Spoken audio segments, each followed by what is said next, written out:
নমস্কার বন্ধুরা, কেমন আছেন সবাই? আশা করি সবাই খুব খুব ভালো আছেন। আমিও খুব ভালো আছি। এবার দেখুন আজকের আমার রেসিপি বলা চলে যে এগ রোল।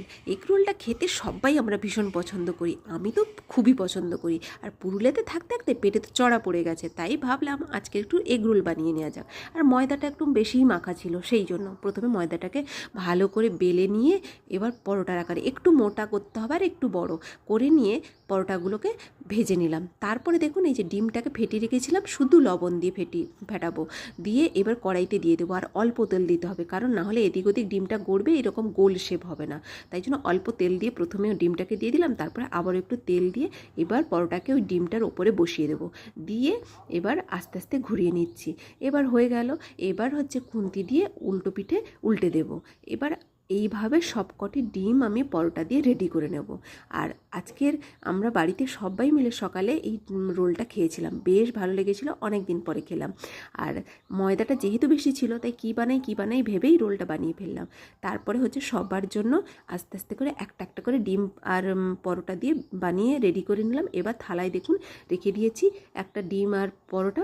এবার দিয়ে ওপর থেকে গাজর দিয়ে দিলাম, সরু সরু করে মা কেটে রেখেছিল। তারপরে শসা দিলাম, পেঁয়াজ দিলাম, দিয়ে ওপর থেকে একটু সস দিয়ে দিলাম। ব্যাস রেডি রোল। তবে কি হাতের কাছে যা ছিল তাই দিয়েই আমি রোলটা বানালাম। এছাড়াও আপনারা গোলমরিচ গুঁড়ো দিতে পারেন, তবে বাড়িতে ছিল, আমার মনে নেই।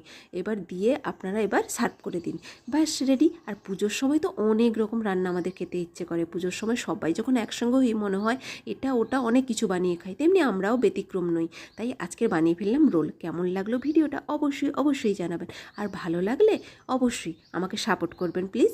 আর এই দেখুন রোল দুটো রেডি হয়ে গেছে, এটা বাবা মার জন্য।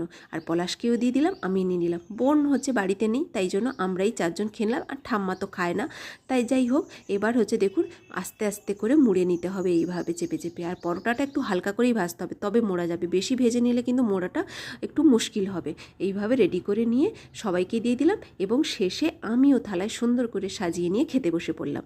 এবার আজকের ভিডিওটা এখানেই শেষ করছি। আর কেমন লাগলো অবশ্যই জানাবেন। আপনারা সবাই ভালো থাকুন, সুস্থ থাকুন আর সাবধানে থাকুন।